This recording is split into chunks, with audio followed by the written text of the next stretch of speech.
Welcome everyone to our second Flashback episode of the Pinnacle Combat Sports Podcast, where we're going to talk about Mauricio Shogun Hua. I am your host, Jim, and this is my buddy Dan here. We're What's up, dude? What's how up, you dude? doing, buddy? What's going on? Good. I like whispered that as you said it. It's Yeah. just it's a fun name to say. Yeah. Hua. What a man. Before we get started at all, well, we'll get into it, but I want to say Happy Memorial Day. This is a special Memorial Day podcast, so Absolutely. this is in remembrance to all the young men and women who have served our country and that are still here and have unfortunately passed away. Thank you for your service. We appreciate it. Yeah. And I It's hope the reason everyone we could do anything like this, you know? So Exactly, yeah. This is the freedom that we can. They gave us all the freedom that we have to say what we want and to express ourselves. just about anything, really. It's not. Yeah. It's not taken lightly, at least here. So Nope, thank you for not at that. all. But we start. Well, this podcast is about obviously be about Shogun and his career and his career in Pride and UFC and just his life and just an appreciation for the fighter he is, an athlete. But we decided to press record because a lot of times Dan and I will talk a little bit before and a little bit after each episode, and we were just talking about UFC gate attendance and gates and stuff like that. So we looked up 5 biggest gates in UFC history, because actually the reason this came up is because we were talking about Shogun, and we talked about how one of the cards, it was UFC 104, where he fought Lyoto Machida, which we'll get into later, but the gate for that card at the Staples Center with 15,000 people, did I say? Something like that. Yeah, I think it was 14 some odd. Yeah, and it was $1.9 million, which I thought was like a lot of money. Of course. And I was like, but then you look at it what it is today. Yeah, I was like, what is it today? And we looked up 299, and what was it? 14 million? Something like Yeah. Yep. So I was like curious, what's the top 5? So we'll continue. Number 5, Dan, and this was not a very good card besides McGregor. So obviously McGregor's on it, but McGregor Cowboy is number 5 at UFC 246. Wow. It's just like you said, it's the combination of him just being that big of a star mixed with him coming back again. Yeah. And it was set up for him to kind of showcase anyway. Let's be serious. Like, I'm a huge Cowboy fan, but stylistically, that's like the worst matchup possible if you're a Cowboy, and then other side of the coin, best for McGregor, because it's like, what does McGregor do? Always starts fast. What does Cowboy struggle against? People with good hands who struggle, who start fast rather. So it's like it was a recipe for that. So I felt like, but it didn't mean that it wasn't like. I'm kind of surprised by that being top 5 to be honest as well. But it's funny that gate was only 11-1. Okay. So we already said Like one of you said, them. UFC that's the pull of 299. him. That's Yeah. the pull of him literally dragging a card that's really not on the top end, you know? Oh, wow. Number 4. You ready? Well, this makes sense because of the attendance. Number Sure. 4 was UFC 129, St. Pierre versus Jake Shields in It's Toronto or something like Toronto, that? Canada, Rogers Center. Yeah. Wow. 12 million. So crazy. And that's crazy because 129, that's a long time ago. What year was that? Does it say? No, it doesn't say. 129. So you figure that's probably like, we were just talking about. 104 was 2009, so it's probably 2010, 2011. Yeah, I would say about that. Yeah. Wow. Figured probably 2011. Over 55,000 fans in attendance. Wow. All right, number Just 3. Just politely just threatening Shields the whole fight, you know? Because that's how Canadians do it. Oh, well, maybe this hasn't been updated because number 3 is UFC 264, Poirier McGregor 3. And that was 15-8 Okay. in Vegas. So right before that would have been 299. So yeah, this hasn't been updated, but and then number 2 was Khabib McGregor, like you said, at 17.2 million. And then the number 1 is this is going to change come UFC 303, because I think you said they're already at 20 million, right? Yeah, I thought I saw 20 plus, which I was like, holy shit! Yeah. It's insane. So But whenever this was written, number one was Alvarez McGregor, and that was 17-7 yes, okay, that at was the other one. Madison That was the Square one I was Garden. missing. Yep. That was what I was missing. I said another name, but yeah, you figure for those cards, dude, it's like I think you figure a lot of that for the gate is like the bigger the names, the bigger the tickets sales. So they probably do most of their big numbers and big damage off of the high ticket value sale, right? Those Oh ones that are yeah, like yeah. stupid price, right? So Well, they were um, saying, isn't McGregor, isn't this 303 card? They're gonna have like $1 million ticket or something like that, a couple $1 million tickets. it wouldn't surprise me, dude, right? Like these Yeah. super, like there's so many people that are into it now that'll pay that, just to be shown, Yeah, right. as Like all weird as these. that or whatever. Yeah, just for There's a lot of people with clout. money that probably shouldn't, to be honest. I mean, not to hate on anyone, you're not happy. Like you don't want to see people struggle, but like let's be serious. There's a lot of people that are like crazy rich that probably shouldn't be in America, right? Oh With the yeah, social media shit, but yeah, it's like they spend some crazy money just to be like, there's a person who, like, oh, I don't know who that is. yeah. We don't have to And they name have, names. We know who they are, but at least they're oh my entertaining God, for some people. that's cool. That's cool though to be there. Yeah. Imagine. All right. Well, let's Wow. get into Shogun. We can get into some more things later. I'll just read some of this stuff. A lot of this stuff that we're going to talk about. We honestly, we probably should have done a little bit more research, but it's nice weather. A lot's been going on, so we're just going to read a Plus, it's lot of like, this. Sorry, go ahead. plus it's like a lot of it we're like reacting to like just memories of like just why we think of it being like this one was a no-brainer too.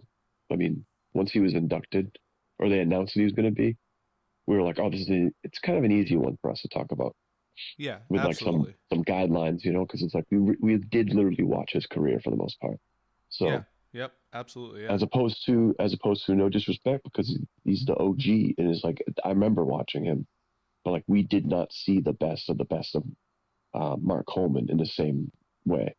So we weren't able to give as much of an accurate, what I mean. It was like one of those ones where you had to give the respect to where is due, but we didn't have as much knowledge as yeah, we would someone we've watched live fights more often. yeah. It's kind of like a young kid today talking about Joe Montana. It's like, well, you Yeah, never watched Joe Montana. Like, it's a I little can harder. recognize his greatness. I can recognize his greatness to a certain level, but that's about it. Yeah. Yeah. All right. So Well, Shogun Hua was born on November 25th, which is your look at birthday, that, Jim. Dan. Right? I wanted it to Wow. be a natural reaction for you because I saw that and I thought it was pretty cool. Wow. There you So go. November 25th, basically brothers, 1981 in basically Curitiba. Brazilian brothers. Yeah, Brazil, and is of Italian and Portuguese descent. Whose father is a businessman and his mother is a former track athlete, so that's where he gets a lot of his athletic genes from, his mom. There you go. And as Sweet. of 2005, she's a marathon runner. She's still kicking, bro. Still doing it, So dude. Mauricio Shogun, he could come back at any moment. That's basically what they're saying. That'd be cool trash. That'd be cool trash talk for him though. Just Yeah. telling his opponents back in 2005, he's like, my mom runs more miles than you, dude. You think it's gonna be hard for me? uh, So, shout out to mom. That's awesome. Mauricio began training in Muay Thai at the age of 15 and Brazilian Jiu Jitsu at the age of 17.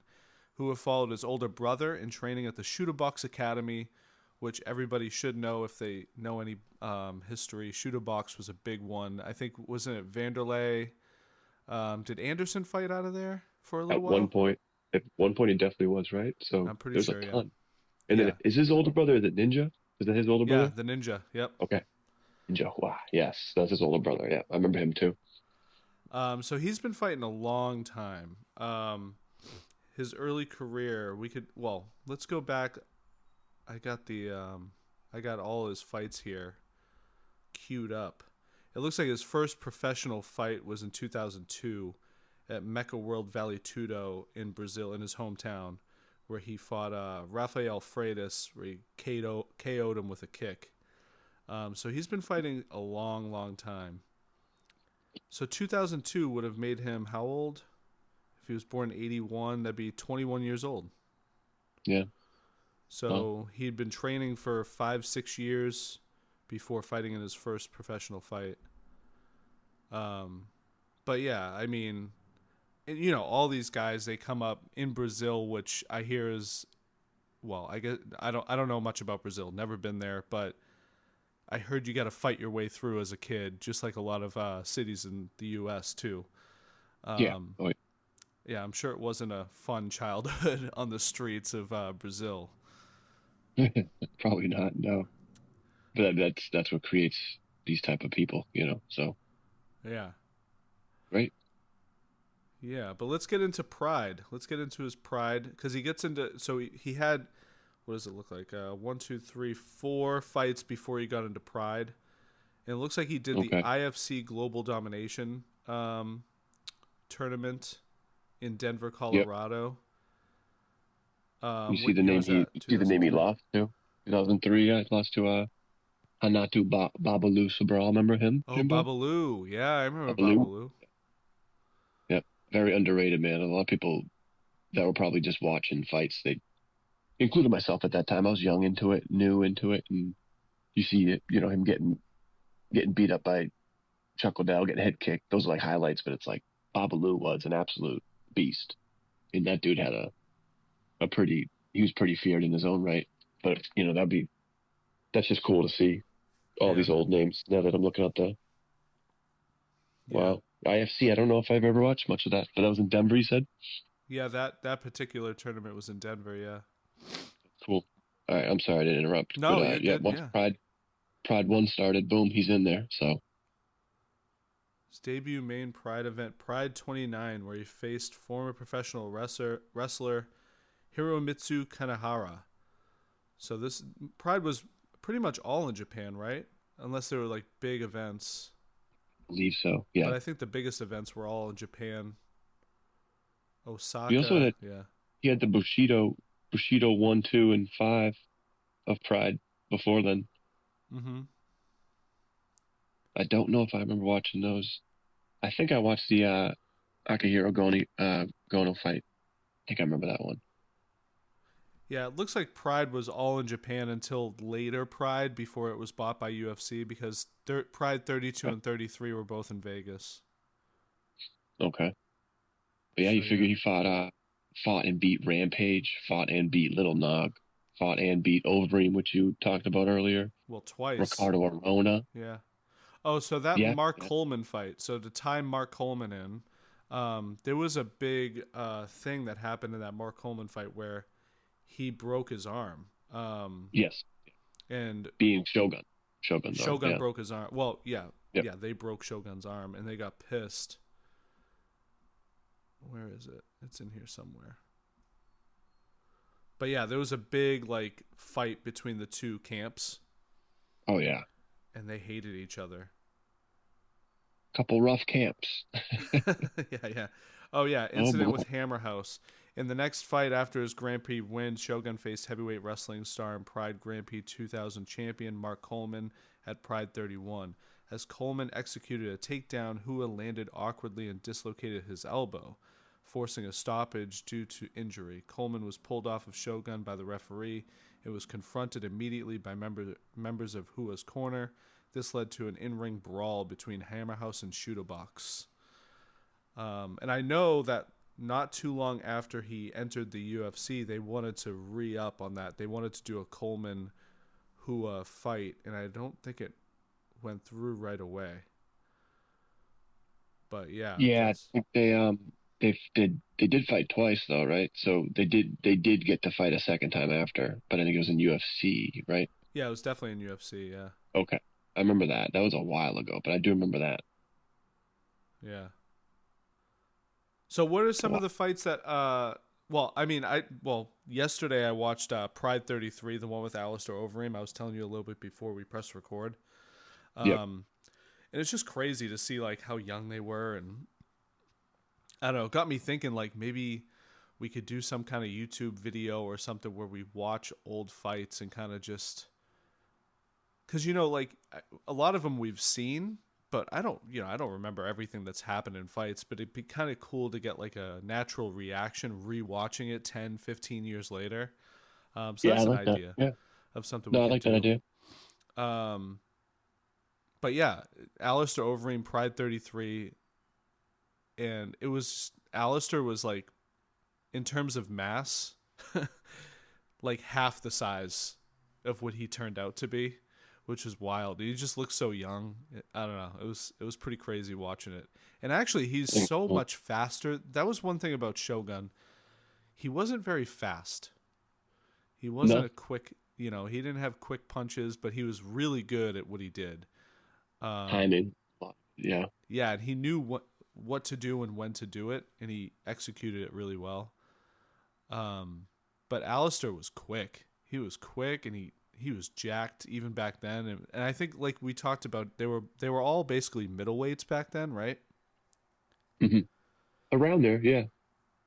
Yeah, and I know It felt like. when he got into the UFC, he moved up to light heavyweight because that was the big back then in like the late 2000s. That was the biggest weight class in UFC. Those were the guys that everyone wanted to fight, like Chuck Liddell and Rampage, and that's where they all went, was 205.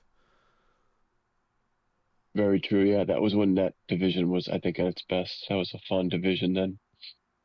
Yeah. So yeah, he had a big career in Pride. It looks like he had how many fights in Pride? Oh God, let's see. If you count those Bushido, what we got? 1, 2, 3, 4, 5, 6, 7, 8, 9, 10. I'm counting at least 13. Yeah, 12 or 13 fights. It was a lot. So that spans over the span of like 4 or 5 years in Pride. In Oh like, man, mind you, like the prime time of Pride. This is when it was Pride such a was, phenomenal time. yeah, It really was. selling out arenas in Japan, huge arenas too. That fight with Rampage was wild in Pride. That one particularly sticks out. Which that was the first one I thought of when you were like, "Oh, we should do like a live watch." I'm like, that would be the one I'd probably pick. Yeah, that'd be Wow, he cool. won by TKO in the first round, 447 first round, TKO via Saka kicks. It's like, sheesh. Oh my god. I remember that fight. Yeah, I remember that one. That was a pretty wild one. And also, before we pressed record, I actually happened to watch Shogun's first fight in UFC, which was against Forrest Griffin at UFC 76 in 2007. Wow. And That was a crazy fight, man. Because I know yeah, he got that back and he ended up beating Forrest Griffin in the second fight. But I remember watching that fight because we were like, "Holy shit, Shogun's in the UFC," and then it's like he's fighting Forrest, and it's like I remember that crazy comeback that he had in that fight, where it's like we weren't expecting that. Speaking like Forrest Griffin in that instance, remember that one? on the second fight. The first fight when Shogun was new to the UFC and Forrest Griffin tapped him by like rear naked choke. It was a wild fight because honestly, I don't think either one of us were expecting Forrest to win. Yeah, So yeah, we kind of figured we're like, oh, here comes Shogun, that kind of thing, which ended up happening because he ended up knocking out most of the fighters in that. He won the belt, so it's like, but that was pretty surprising that first fight. yeah, yeah.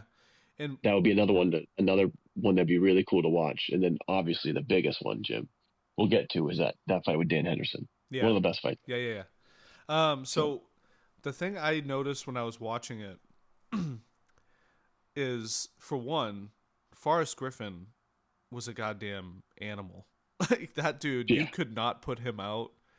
Like he was one of the dudes who was like ready to go out on his shield every time he fought, which I think a lot of guys back then were too. But I don't know. It was kind of like, I don't know. I I just think a imagine lot of like it, there's Uncle Forrest out there fighting again, but he's like the uncle that everyone loves, that just likes to get scrappy and like, I don't know.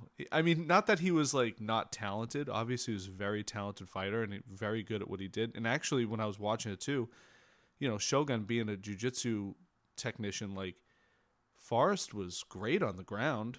He was yeah. he was great on his back. He did a lot of damage, and I don't know, it was just surprising but also refreshing cuz like they're just out there going for it. Whereas now it's more like More athletes. it's more More of a like, and it's more yeah, of a chess match nowadays. Whereas before it very was much. kind of like, okay, I'm just gonna believe in my abilities and go out there with very little plan and see what happens. You know? Plus, we stood next to that man, so we also both knew how big he was. He's a very big dude. Oh my god, Remember we met him at that bar in Boston. dude. He was shit faced. Yeah, they were just giving him drinks. That was the He first card they ever. he Yeah, legitimately has Popeye forearms. yeah. It was insane. Like the dude, I swear, walks around at like 220. He's a big fella. Yeah, he's every bit of 6'3", and he's a big dude. Yeah, So, but he was so you know, funny. Actually, didn't I say that? When are we gonna see you and Shogun again? I that was asked him so that. yeah, because that Yeah, was right around that timeline when we met him. It had to have been because it was when they were fighting because he had yeah. just beaten them, so then they were gonna have a rematch. Yeah, that's funny. That was actually probably 2009 ish. I should look that up real quick. I bet you that was the fight card that we went when it was the main event. It was, BJ Penn and Frankie Edgar, and like Sonnen also had a fight with Shogun, so that could have been that night. Remember that was a Boston card, I believe. Yeah, hold Um, on. I remember those old ones. But dude, I was even thinking about pulling the trigger and buying a ticket for the PFL in mid-June.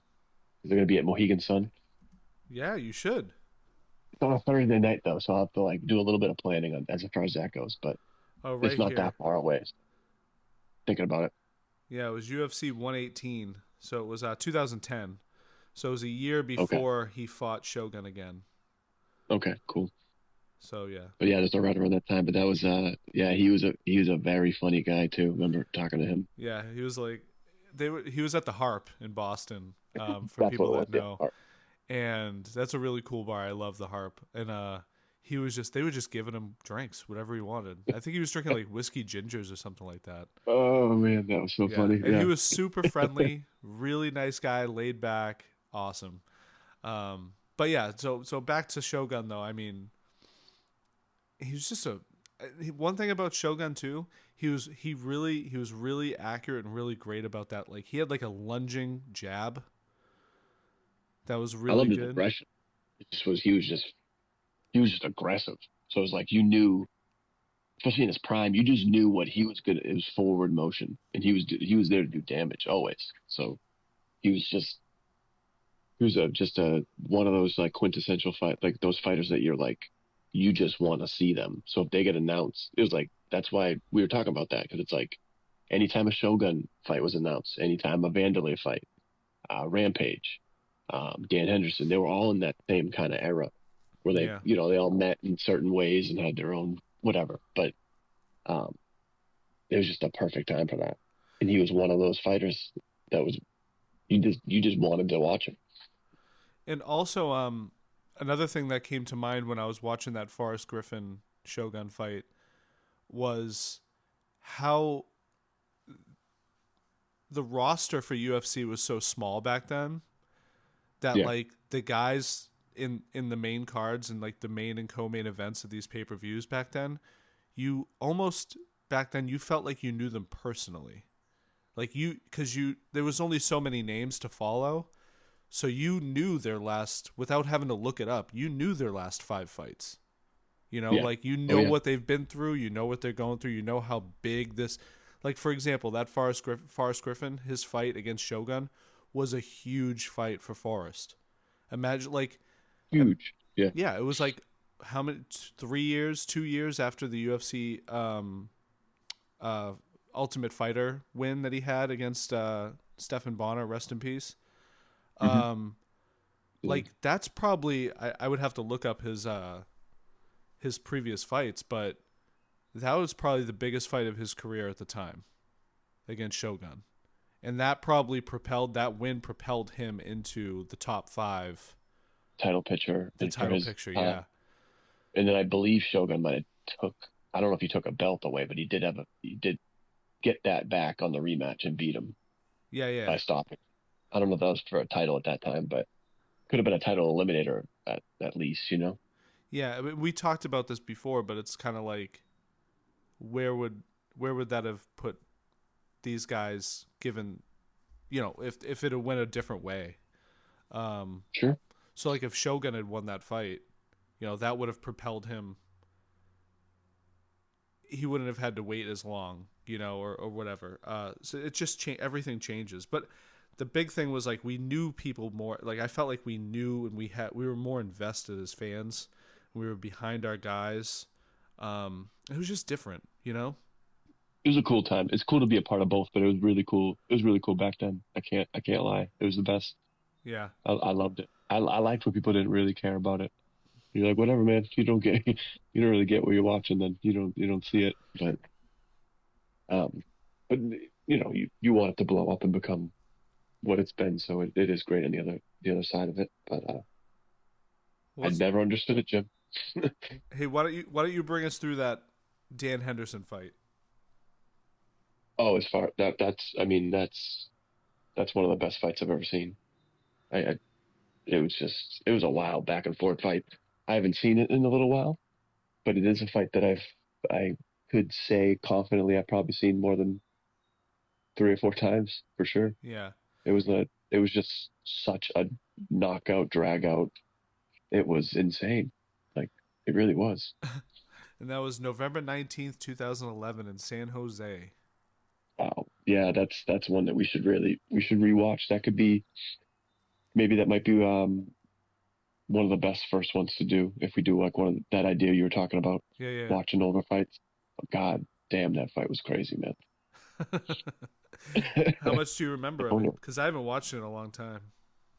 I just remember both guys hurting each other multiple times. I think Dan Henderson dropped Shogun a few times in it. That's what got the win for him, because I think Dan Henderson won the fight, but it was just such a crazy fight where they both had moments. They both hurt each other. I want to say even multiple times, because I want to say Dan Henderson knocked him down like 3 times at least or something crazy. But Shogun definitely had maybe 1 or 2 in his own right. So it was just a wild back and forth fight. I do remember moments of it where it's like I don't know of a fight that I can think of that rivals it. And as far as like, all right, here, any moment one of these guys is going down. All right, here, like you just kept thinking that the whole fight, and it didn't happen. Yeah. Like they went down, but that it kept going. It was just, it's definitely. We could do that eventually, maybe like a top fights, but that's in my top 5 without a doubt. Yeah. But it's one that we should both watch it again after this, maybe. Yeah, maybe right after. I'm gonna watch it for sure. You should, man, because I know, man, you'll appreciate it. I know yeah, it was insane. And I know for sure that it's free on YouTube now for anyone listening. You can watch that fight. It's I had it up a second ago.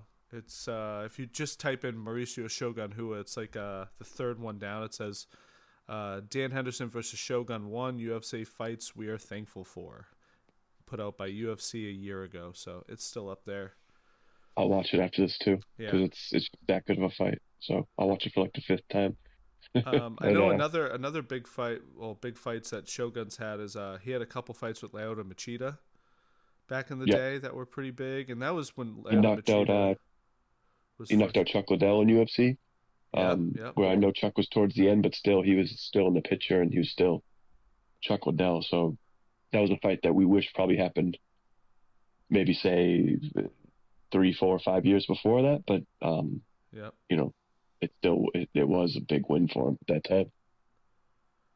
Yeah, and actually, oh wow, you also see that fight with John Jones in there, don't you? Remember that guy? Then John Jones won his light heavyweight championship against Shogun. Yeah. He's fought so many amazing fighters, man. The resume is crazy, man. It speaks for itself. It's insane. Well, we could go through some of them here. We got obviously Forrest Griffin, Mark Coleman. So I'm going in order here. Forrest Griffin, Mark Coleman, Chuck Liddell, Machida twice, John Jones, Griffin again, Dan Henderson, Brandon Vera, Gustafson, Chael Sonnen, James Tehuna. Who's that? I don't know who that is. That was a crazy knockout. He knocked him out bad. I don't know how long in the UFC he was there, but man, Shogun knocked him out bad. And then Dan Henderson again, OSP, Big Nog, Corey Anderson, Ian Vellante, Anthony Smith, Tyson Pedro, Paul Craig, Big Nog again, Paul Craig again, OSP. There's no bad fighter on there except for the two that I didn't know who they were. Yeah, and they're not even, they're not even, no disrespect, they're not bad. It's just, this level's crazy, man. Like when they get to this level. So Man, that's one of the only names that weren't as notable and kind of stuck out. Yeah. wow, what a But I career, mean, think man. of that. Crazy. I know. Seriously. Most of them being wins, man. To fight all the people he had fought. And then also it's like, I'm not saying you have to eliminate them, but it's like his last three fights, he was probably just towards the end and just doing it because he loved it and didn't want to give it up. So it's like he had three straight losses to end his career. So it's like Yeah, I look at his career as more so being 27-11 as opposed to 27-14. That's just how I look at it. 'Cause it's like yeah, yeah, it was even like with Chuck Liddell dropping all those at the end. It was all those fighters that just they drop a lot at the end, but it's like that doesn't really because when they were that guy, it's kind of like Anderson Silva, another example. He dropped a lot of fights towards the end where you're just like, oh, he's clearly just doing it because he loves it. But when they were the boogeyman, they were feared, man. And Shogun was one of those dudes. yeah. He was, yeah. And 21 wins via TKO KO. That's that's a lot. That's quite a lot for a MMA fighter in that day, dude. Well, it looks like he's won a bunch of fight of the nights and knockouts of the night. So he won fight of the night from Mark Coleman, knockout of the night against Chuck Liddell, Yep. knockout of the night when he won the championship against Lyoto Machida for the second fight with Lyoto Machida. Sorry, Lyoto Machida. Yep. Um, and then he had fight of the night and fight of the year with Dan Henderson. That Dan Henderson Oh, fight. that fight. Yeah. Oh, Oh that yeah. fight. Knockout of the night, James Tahuna, like you said. Fight of the night against Dan Henderson for the second one. Fight of the night for Big Nog. Performance of the night, Tyson Pedro. So yeah, he's always like you said. Back in the day, you had a small handful of guys that you were excited to watch, and he was definitely one of them, man. Him, Dan Oh god, yeah. Henderson, Chuck Liddell, Rashad Evans, Lyoto Machida. I loved Rich Franklin. Silva. I love Vanderlei Silva. That was one of my guys because he was so scary, man. Especially when he was in his prime in Pride, where he was when he did that like wrist roll with his hands, Oh, like jeez. he just looked terrifying. And he had that like, excuse me for speaking this way, but he had a terrible tattoo in the back of his head, but it was still terrifying. I hope that doesn't get back. But no, he was one of my favorites, man. He was so Yeah, you know, that's he a was a weird training place to partner, put right? a tramp stamp, bro. I would never tell him. I Yeah, would I know. never tell him. I would No. say it's beautiful. It's one of the best ones I've ever seen, dude. Yeah. It's an unreal tattoo. But I'd go get it myself after. He's like, "Well, if it's so nice, you go get one." I'm And like, oh, fuck. you're right. I'm gonna go get one now because I don't Yeah, want to you're right. die Yeah, tonight. I'll get the appointment going. But Yeah. but yeah, that's his. You figure that's Shogun's main training partner all those years too. So, um, oh, dude, I remember even hearing back in the day. Imagine the unfortunate. I understand people just rob people in bad places of the world, but imagine being these unfortunate poor fellas that robbed. There was a story about Shogun and Vandalay, someone trying to jump them to like steal money or whatever they had Oh my on god. them. Imagine because they don't Oh. really look. First of all, they don't really look robbable. But Right? What kind of so you balls did must have that been guy? He must desperate. have been in dire straits. That dude. You must have been desperate. But I just remember hearing that story years ago. I have to look that up. Maybe we can talk about that at one point. But I remember that hearing that story. Like that's insane.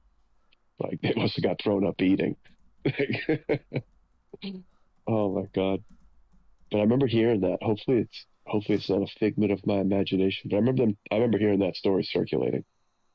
I Oh. also remember Oh I wow. also Look at remember this. Vandalay. Did you find something? I found something on Reddit. It says Shogun Hua robbed a gun, but oh, maybe this is just Shogun. That's happened before. I remember that too. This one was not at gunpoint, I believe. With rifles. Yeah, well, that they do that to a lot of people in Brazil, so that's unfortunate. But I remember a different one. Um, but I also remember another crazy story. Did you ever hear that story about the pit bull story when um one had a baby pit bulls and the other one wanted one, so they like fought for it, whether they pay or not. Who was this? No, I Or, didn't hear Uh, this. Vandalay and Shogun. So who had pit bulls? I want to say Vandalay. No, I want to say Shogun because I think Vandalay beat him. Like they fought for it. Like, all right, if I They win, I fought don't for pay for it. puppies? Yeah, it was one of those things where it's like, all right, we'll fight, and if this is just a different, they're just different culture. They're just like, this is like true warriors. So like Wow. they were just literally like, all right, so I want to say it was Shogun had the puppies, and then it was like, all right, Vandalay's like, if I win, I don't pay. If I lose, I'll pay, something like that. So I think Vandalay was like, oh, I didn't pay for the puppy, which was insinuating he won, but I also don't know how true that story is. I just know I heard that. Wow, that's So crazy. That's like the it's a funny, opposite of yeah, pit bull fighting. Like usually you'd yeah, put the pit bulls up against each other for the yeah, yeah. for whatever deal you're making. Oh They man, were the that's actual pit bulls fighting for the deal, which is kind of crazy, right? yeah. That's wild. There's a lot of those old stories you don't know if it's true. Like I also heard that old story of like that Lightning Lee Murray, that dude from England that like robbed the bank, went to prison, shit. And they Oh had yeah, a yeah, I've story heard about that. him. Yeah. They had a story about him knocking out Tito Ortiz outside a nightclub, something like that. Like they had some crazy stories like that, which you don't know how true they are, but that one seems true by all accounts. But Yeah. Wow. Yeah. I'm almost positive about the puppies one, and then the only one I'm shaky on might be that first one I told you. But I swear I heard something like that. Oh, where they got But robbed? yeah, I want to say it was more like a either a knife point or more just getting jumped, and then it was more like, oh, it was a mistake. People probably should have been Yeah, yeah. properly armed to be robbing that dude. But I think unfortunately, I think that happened a lot in Brazil. That's why a lot of people didn't want to fight there at points because they were worried about the safety. Because there were a few fighters that got robbed um, at events in Brazil, unfortunately. And I think a lot of it's just getting in, like when they're getting into the cars at the hotel. Like just you just never know, right? Yeah, You well, just become a I mean, target, you get followed. yeah, like I said before, I've never been to Brazil, but I'm Yeah, sure just I'd like love to go. Mexico or any of these other countries, I'm sure in the big cities where they're probably fighting at arenas, there's probably some pretty bad areas. And you're a target because they know you have things that people don't have. So Yeah, it's just the reality of it. That's why I they're don't like, oh, understand people there, flaunting, yeah, there are you some know? athletes in the area this weekend. Let's go to their hotel and rob one of them just because they Yeah, I have think, what yeah, we don't have. Yeah, yeah. Just unfortunately that's a thing in big urban areas and stuff. When it's it just happens in U.S. cities yeah, with it does. Yeah, I'm professional sure. athletes in the States. It does. Happens in Atlanta, Houston. There was even, that happened to Calvin Ridley when he was with Atlanta. Yeah, Um, yeah, he got robbed by someone in the city, you know? yeah. It happened to Brian Robinson Jr. He played for the Washington Commanders, and he got robbed in D.C. So in the city you play for, you get robbed and shot by someone.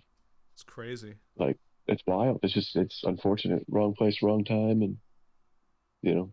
But yeah, those are some crazy stories to think about. I'm gonna look those up. But you should definitely watch that fight too, Jim. That Henderson Oh, Shogun fight I'm was watching wild. it right after this. Yeah. Great. But the reason But why we're anything doing else you had planned? what's that?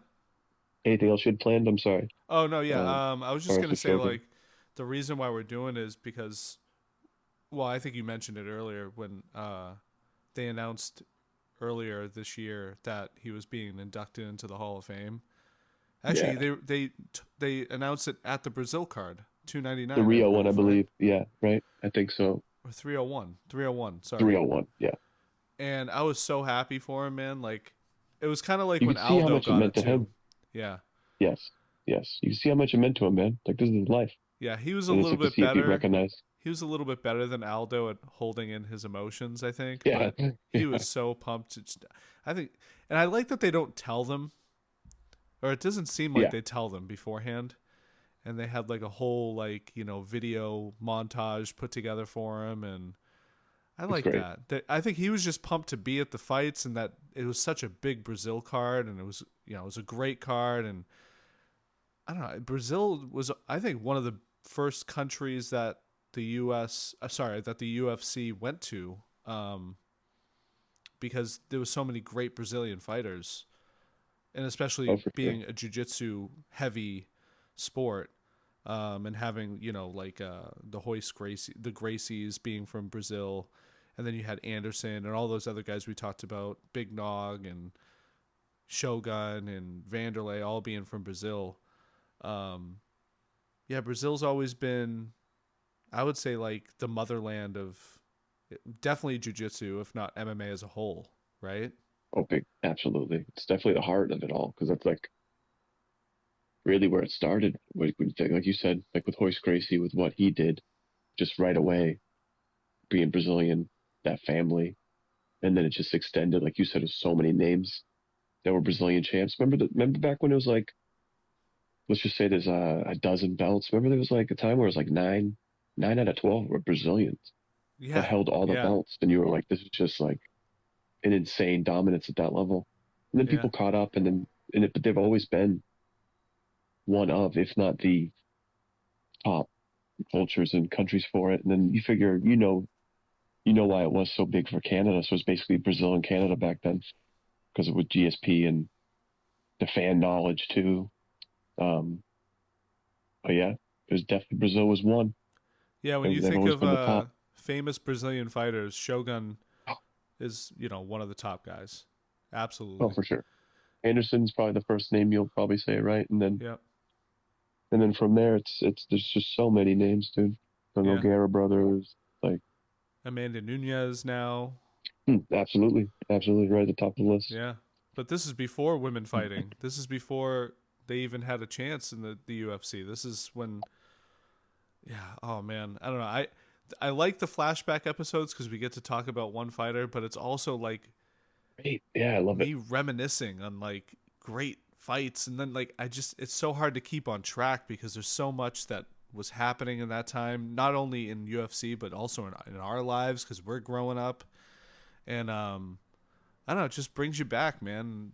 Exciting, It like really you does. never know what's gonna happen. Yeah, it was a great time, man, and Shogun was a big part of our our young adult life. It was Like the awesome. heyday of MMA, and if you will, in a lot of ways, Yeah, it was one of the best times to watch it. And like you said, it's like we'll be doing a lot of this, and as we move forward with it, we'll get better at studying it and preparing for it. So, which means we'll really get into it even more so. Like there's just the first couple that we've done, but it's like wait till we do like the other names of those people we mentioned, like yeah, the Anderson Silvas and the GSPs and the yeah, just those names that were like, I mean, talk about. Yeah, so it'll be fun it's fun to look forward to those names too. yeah. There's But definitely a deep pool of talent to. oh my God, yeah, Yeah, there's a deep yeah, pool to pick from when we're doing it these is things. vast. And Yes, it seems like we'll probably end up doing one every time that the UFC doesn't have a fight that week, because that seems convenient. Like this week, it makes there sense. was no fights this weekend, Yeah, so we figured we'd do one of these. So why don't we move on? Shogun, thank you for everything you've done.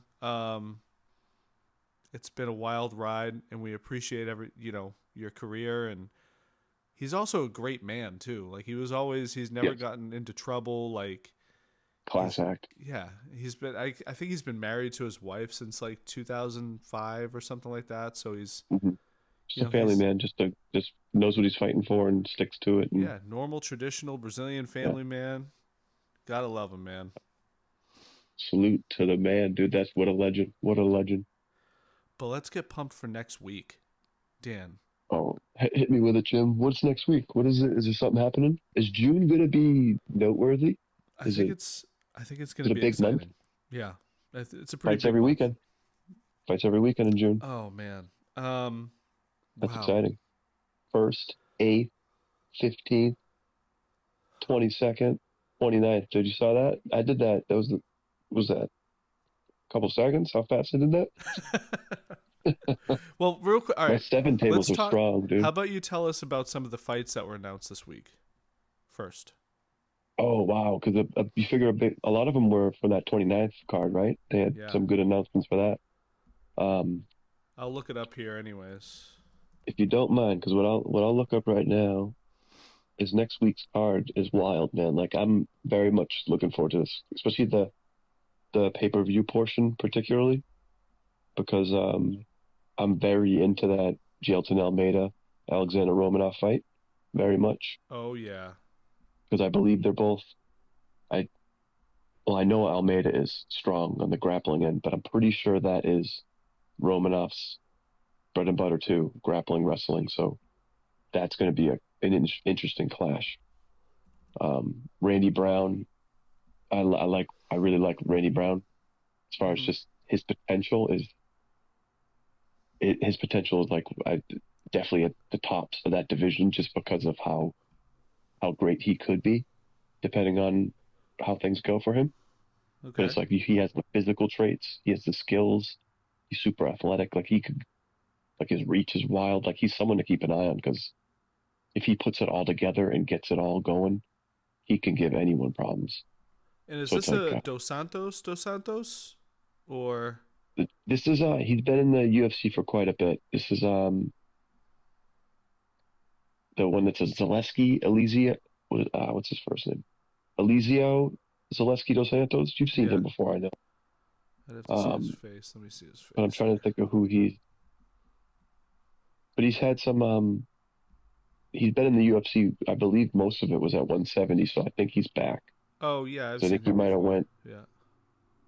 So he's a good fighter too. But it's more. I think I really do think highly of Randy Brown, and then Kevin Holland and I'm blanking on how to pronounce that name.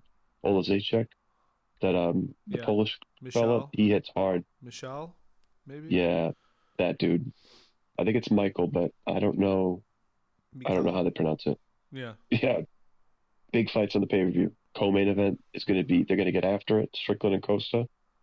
And Strickland's been quiet lately. I'm not Has sure he? if Yeah, that's a personal. I'm sure it is a personal thing, but like I'm not sure if it's because the media and all that was getting to him when he won the title, or if it's he's just trying to get his head straight, and it's probably a little bit of both, to be honest. But yeah, yeah, I'm absolutely. excited for that fight. That's gonna be good. And Then Costa looks let's great see too. here. Obviously, main event, huge. I'm really hoping Poirier can get it done. Just big Poirier fan. That would be that'd be a cherry on top of her career. But it's like, the mountain is steep, my friend, because you got arguably pound for pound number one. I don't know how Yeah, I other don't. people view it, but it's like I don't think you get much pushback. You might just get a different answer, but I don't think much people are going to argue who Yeah, number if one it's pound for not pound him, is. it's John Jones. But Sure, but it's almost like you just almost. I'll always have John Jones probably pound for pound number one in a lot of ways, but it's like that doesn't mean I have to have him right now. But yeah, yeah. just we're talking in general, like of everyone that's ever fought. It's like, come on, man. When And I'm just who's thinking, crazier than that when dude, he's doing it when he's doing it? you got to put, there has to be a fact to it that Islam is an active fighter, right? Yes, Like active champion, defending. Like John Jones, as great he's as he is, hasn't been very active in the last like 5 years, to be honest. he's going for the record for a win streak, I believe. If he wins Makhachev, Oh, really? yes. And I think it's for light. Maybe it might just be lightweight. I don't know if it's lightweight or if it's total. Um, but yeah, I believe he's stuck at 12, tied with people, and I think if he wins, it's 13. But I could be Wow. mistaken. It's right around there. So I'll it's a look it big up. fight. Big fight in a lot of ways. And we have some money riding on Poirier. I just think it's a wise move, man. You know the method where he has to be successful. And I feel like if he's going to win, it's going to be by knockout, as opposed to a decision, or a submission. I hope the Gilly happens, dude. The Gilly happens, I'm happy, dude. Yeah, right. All Dude, right, if he so pops the Gilly on he's him, on a 1, 2, 3, 4, 5, 6, 7, 8, 9, 10, 11, 12, I believe that's 13. tied for number one. He has 13 in a row, so he's Okay, going to go for 14. something like that. Yeah. So it's a record. It could potentially be a record breaking um, fight for him. Wow.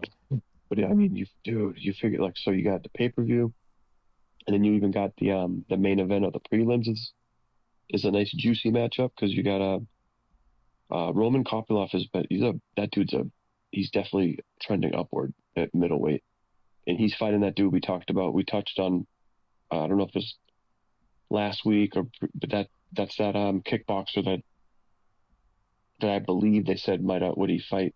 Did he have a kickboxing match with Bejeda? Cesar Almeida? I believe that's him. Oh, okay, yeah.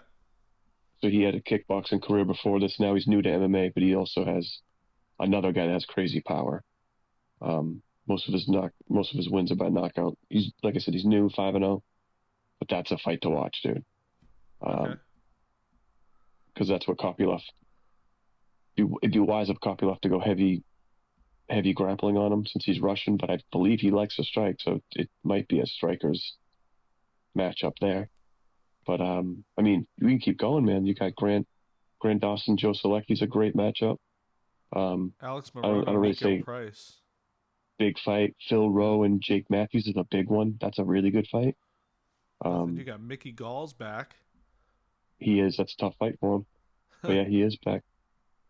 I think it is. I watched that dude Hafez fight a couple times, and he's a tough out.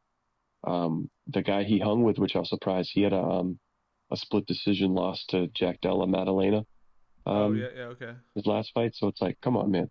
You saw what Della Maddalena's been up to. So if you're fighting him close, so there's a tough fight for Mickey Gall, in my opinion, especially coming back. And would you say how long's it been for him out? Oh, I don't know. I'm not sure. It's been a while. I haven't seen his name in a long time.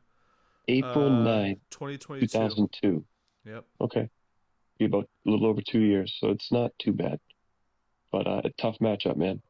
And then I believe Andre Lima's the fella that got bit, or is that not the Was it? is it Bitegate, dude? Is Andre Lima the fighter that has a tattoo of being bit now? Wait, I think where's that's him.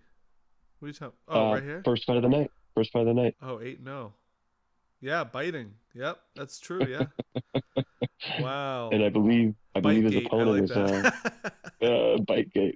And I believe his opponent is a Massachusetts fella, so that's cool as well. Mitch Raposo. Cool. Oh, Contender shout out to Series. him. This is his first real fight. Hell yeah, dude. Yep, that's cool. But so that'll be a good way of kicking the night off. But I love when these sneaky. I think a lot of people, they just look at the pay-per-view and they kind of make feel their own way about it. But I look at the whole card in its entirety, and this is a strong card, I think, as far as matchups and fights. And then we have June 8th. We have Cannonier and Imavov.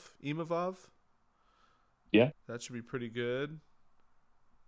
Oh, we got Raul Rosas Jr., one of the youngest fighters in UFC, right? absolutely. You got return of Dominic Reyes. That's notable. Dominic Reyes, yeah. A lot of names, though, man. Let's see, what do we got? June 15th. That card's just about together, but those are cards I love to watch too, man, because they're not.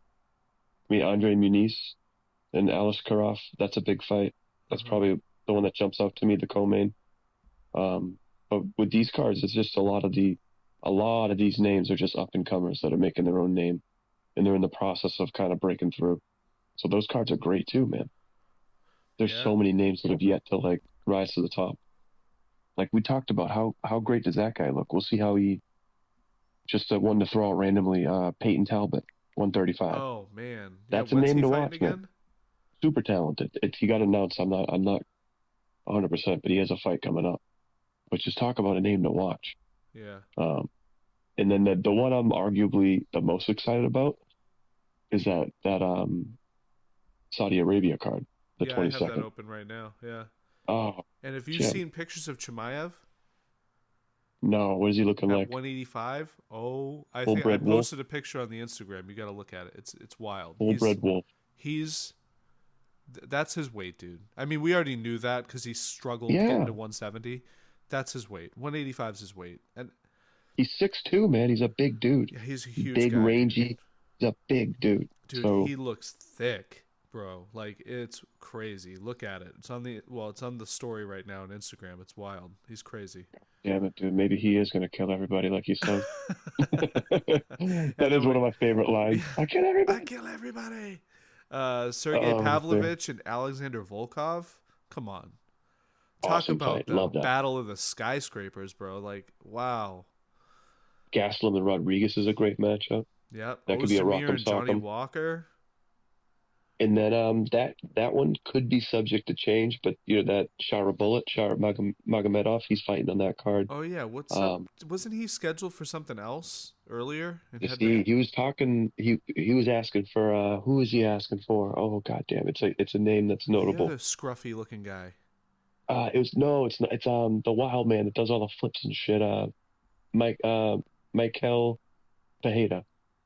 Oh yeah, the guy that He was just calling won. for that, which would be a big that's a fight people would want to see. Yeah. But did you just mention it? Johnny Walker and Ozdemir, that's a big fight on that card as well. Yep. And that's all free on ABC, bro. Like, oh, dude. oh I like the way you said that, dude. Was that planned? no. That really flew that, dude. That sounded professional. It's all free on ABC, dude. I mean, Yeah. where's your royalties for that? That's I a know. line, Jim. That's a line. I know. I love those early ones. So that's also partially why I'm so excited, because I love when the cards start at noontime, like Eastern. Yeah. It's great. Love it. Oh, that's gonna be fun. We should do a pre and post for that one too, maybe. 100%. That'll be easy. Yeah. We'll do the pre on Friday night before the fights, and then the post will be easy because you figure they'll end probably about 6, 7 o'clock Eastern, so we just do it right after that. And then, of course, to end the month, June 29th, we have UFC 303, which we talked about earlier as potentially having the highest gate in UFC history. Jim, what a tie to it, Jim. Real quick, I'm sorry to cut you off, but Peyton Talbot's on that card, Jimbo. On which card? On the There you Saudi go. Arabia card? No, the 29th. On the There you 29th. go. There you go. Right On here. the Connor one. Very wise to put him on it, if you ask Giannis me. Gamori. Yeah. He's a tough, I believe he's a striker as well, so don't get me wrong, it's a tough fight, but Peyton Talbot seems to be on a different level than a lot of these guys, no disrespect. So it could be a showcase, could be a show-out fight for him. Well, he's still young and early. Something different though, dude. His reactions to things, and he's I think he's something very different. He's special, but you won't know until he's pressured and challenged. So 100%. We'll see. But you figure if he keeps arching guys, you gotta put him with people that are gonna really test him. So I think this could, if he puts a 12-2 guy out on a showcase, yep, it makes him look pretty poorly. It's like you've got to give him a ranked guy in that. Like you've got to start getting the serious ranked guys, I think. And another fight that was announced this week: Ian Gary and Michael Venom Page. That's an awesome one, huh? Oh. Wow. Talk about perfect matchup for the two of them. Both up and comers, both very similar fighting styles, both very vocal and charismatic. This is a huge fight for both of them, and this could. The range is going to be so interesting. The range that fight's going to take place at will be so interesting because they're going to battle for that. Wow. This card's got a lot of great fights, man. Like, this is not a normal Conor McGregor card. You have obviously Conor McGregor, Michael Chandler, which is an amazing matchup. Jamal Hill, you got big guys. Jamal Hill, Carlos Ulberg. Yep. You have the karate type Ian Gary, Michael Page guys. You got a great women's fight. Then you got old school Andre Feely and Cub Swanson. Awesome matchup. Joe Pfeiffer, Marc-Andre Barriol. Yeah. Michelle Watterson. You got everything in this card. You got new guys, Peyton Talbot, like we just talked about. Andrei Arlovsky's fighting. Yeah. Is he really? Yeah.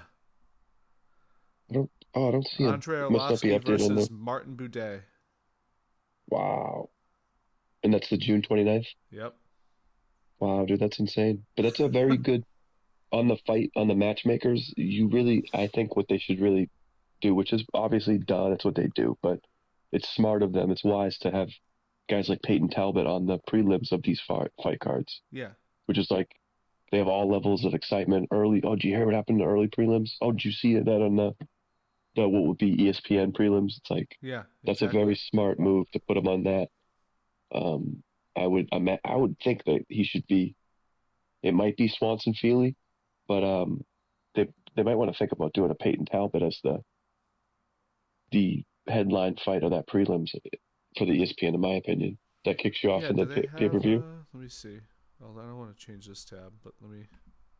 It's probably loosely numbered. You figure if you go to the ESPN app, the bottom fight is just announced Ian Gary, Michael Page, so you know it's going to be probably the third to last fight. Yeah. Well, I'm looking at Um, UFC.com right now okay, because so they it's might probably have it in the more right accurate. order. Yes, No, they just have things. scattered about. They don't have. They don't say prelim or anything. Um, Or then maybe even kick it one better. Throw Peyton Talbot as the first fight of the pay per view. well, the way they have it here, no, it's definitely not in order because they have. No, they have Jamal Hill. Then they have the women's fight, Macy Chasen and I don't Silva. see why that. I don't personally see why that one would be a pay per view one. Um, Yeah, I don't as know. far as like for for what it means in that particular division, I don't think it means as much Where did you say as for some me of to these other check? Oh, ones. ESPN app. That's what I'm looking on. Oh, Um, okay. but it hasn't moved things quite around where it'll be yet. But I mean that's here nor there. It'll work itself out. But at least these, I mean, it's even like we barely touched on it, so we'll get there. But it's even like that fight card in England that materialized was at Manchester. That's a crazy card too, Oh man. God, yeah. That's a great card. Holy like shit, that's a. So it's like there's so much this summer to look forward to when it comes to the fights. Yep. Sandhagen Nurmagomedov has another date. Um, yeah. So this summer's looking juicy, and it starts in June, dude. It's very exciting. Yeah, and we were just talking a little bit before we pressed record. How the past couple weeks have been a little tough. Well, at least for me, I can only speak for myself. To get on here and do the podcast and all that, just because there hasn't been a lot going on. You know, like Just announcements, just fighting, but the fights aren't taking place yet, so it's like you're just waiting for all the action. You yeah, got five events this month, UFC alone in yeah. June. So it's awesome. So we'll see. I'm really I can't wait for next week. I can't wait. I Me can't too, man. wait. Very excited. And we'll do a pre and a post next week as well, for all the pay per views and including that ABC Saudi Arabia fight night. Yep. So yeah, I think we should end it there, man. I think we talked about a lot. Again, thank you to all the veterans. This Memorial Day, we appreciate everything you do for our freedom and for the country, and for all the ones that we have lost over the years, unfortunately. I hope everyone's grilling and drinking and having a good time and celebrating the USA, even though it's a tough year. Thank you to Shogun and Brazil in general. We can't wait for the UFC Hall of Fame induction this year. We're going to do more of these flashback episodes. Obviously, thank you to Dan for being here, buddy. Love you. Oh, thank you, dude. Love you too, man. Thank you. This has been awesome. Well said about everything. I agree. Yeah. Yeah, it's been. And thank you for But, anyone that decides to listen to these. We yeah, appreciate your support. And if you much want to appreciated. follow us we're only on Spotify, Instagram, and YouTube right now, but that's fine. I want to keep it simple. I think that's enough for us right now to deal with just in general. So Absolutely, I agree. Yeah, yeah. that's perfect. All right, man. Well, until next week, we got a big card to get ready for. We're going to do a pre and a post like we do for all the pay-per-views. So, yeah, until next week, Dano. Until next week, dude. I can't wait. Until then, it is fight week. I'm gonna watch everything UFC. What is it, 302 now? Related, and 302. can't wait, dude. I'm excited for this one particularly. And you're gonna wear your Poirier shirt all week. Dude, I wore it yesterday, dude. I'm ready. I'm gonna make sure I wash that and it'll be ready for Saturday. Don't worry, dude. I'm posting it. I'm posting it after this podcast. After I watch that Dan Henderson Shogun fight. Yes. I'll probably do the same, honestly. But I enjoy it, brother. I'm sure I'll get a text from you right after you watch it. So. All right. Peace. Until next week. Peace.